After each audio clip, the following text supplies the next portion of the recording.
waduhaye Sherisa mu gihe kingana gutya ko cyanganaga cyose mwami Yesu washirikari cy'abana mo natwe ukuri nta kiguzi twagwaye ngo muduhe cyo yituma ibyo waduhaye byose cyo dufite ari ukushima cyo dufite no kugushima nta kindi twakora neza ibihe byose iyo ufashe ibiti bibabaye ugahumuriza ubugingo bukomeretse ugakomeza umutima wihebye ugasubiza intege mu bugingo abagiye kure icyubahiro cyawe muri Imana yacu muri byose amen.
Chogituma tudashobora nuko umuntu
hari igitondo cy'ubugingo, icyo gitondo kizaba gihebuje, kizabamo igitaramo, tuzataramamo n'abera bose, kizaba kiyobowe n'uwera, indirimbo zizaririmbwa muri icyo gitondo, iya Mose n'iy'umwana w'intama. Hari igitondo cy'ubugingo, icyo gitondo kizaba gihebuje, kizabamo igitaramo, tuzataramamo n'abera bose, kizaba kiyobowe n'uwera, zizaririmba muri icyo gitondo, iya Mose n'iy'umwana w'intama. Hari igitondo cy'ubugingo, icyo gitondo gihebuje, kizabamo igitaramo, tuzataramamo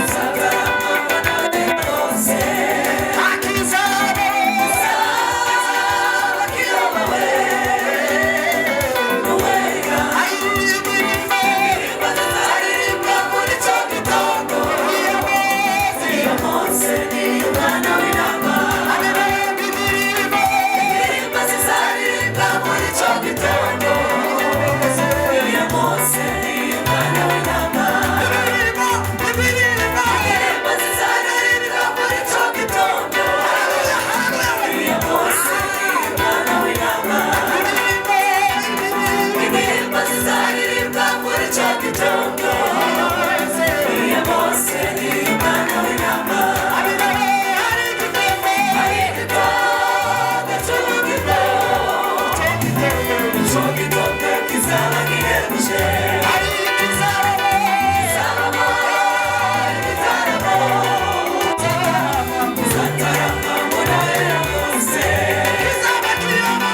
tuzamubona maze tubeho turirimba, indirimbo nziza ya Mose n'umwana w'intama.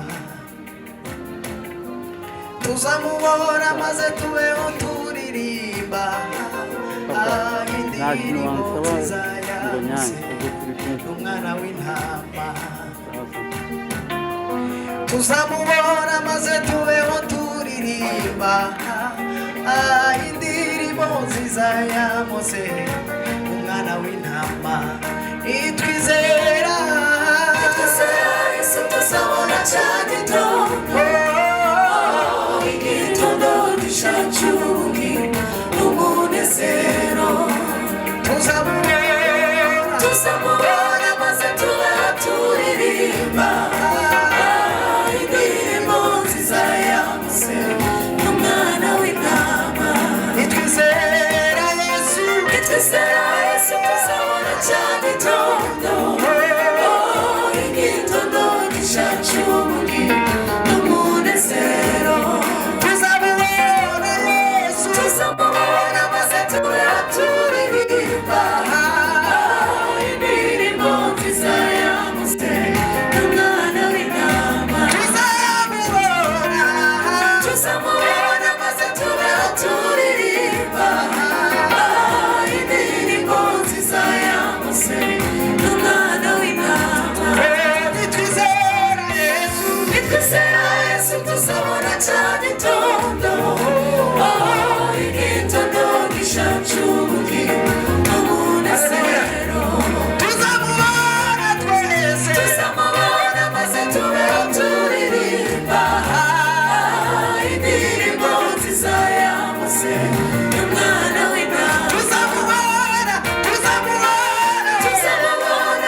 utapfuna buhoro buhoro wuza, kugira ngo igihe kize kugera ubwonko bushobore kubyakira, umubiri ushobore kubyakira, noneho bigendemo neza.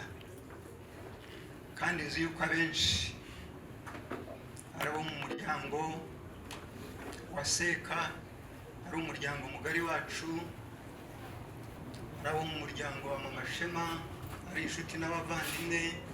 Nzi yuko namwe muri iyo shoka. Rero nta kindi umuntu yavuga ku mugoroba nk'uyu nguyu uretse gusaba Imana kugira ngo iduhe imbaraga zo kubihagararamo neza, ubwenge bwacu bw'imbaraga zo kubyakira. Ariko muri ibyo byose, iyi nkuba yakubise nk'uko, ibyago umuntu yagira ni ukubura abamuhagararira iruhande. Rero iyo tubabona, twari turi hepfo hariya mu rugo nijoro, navuye mu masaa 9:30, nakomezaga kubona abantu nkumva ndagira imbaraga.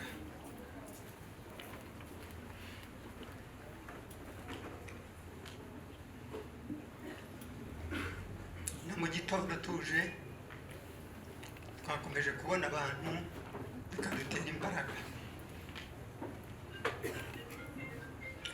Ariko muri ayo mase 9:30 mva hano urugo hariya nsubira hano ya Kabeza, nagiye ntekereza ibintu byinshi.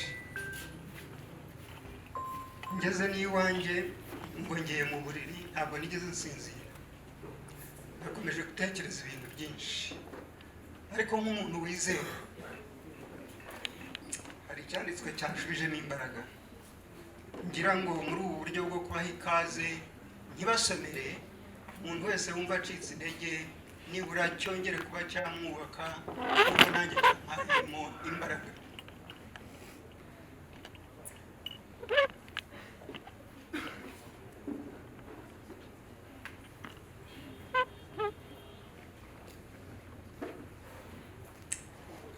Zaburi y'103 umurongo wa 15 kugeza ku wa 16 haravuga ngo iby'umuntu iminsi ye imeze nk'iy'ubwatsi,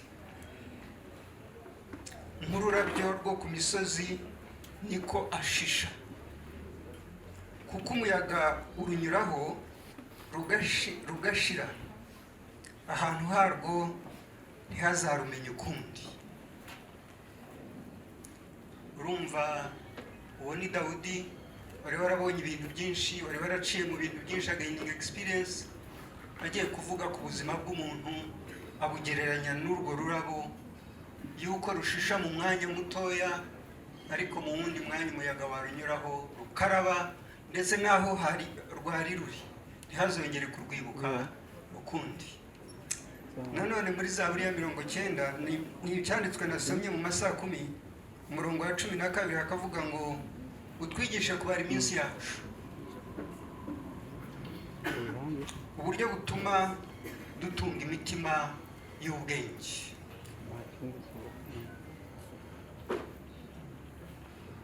Ibi bintu byabaye nanone twebwe hari ikindi kirere cy'umuvandimwe wacu twari tumazemo icyumweru kirenga.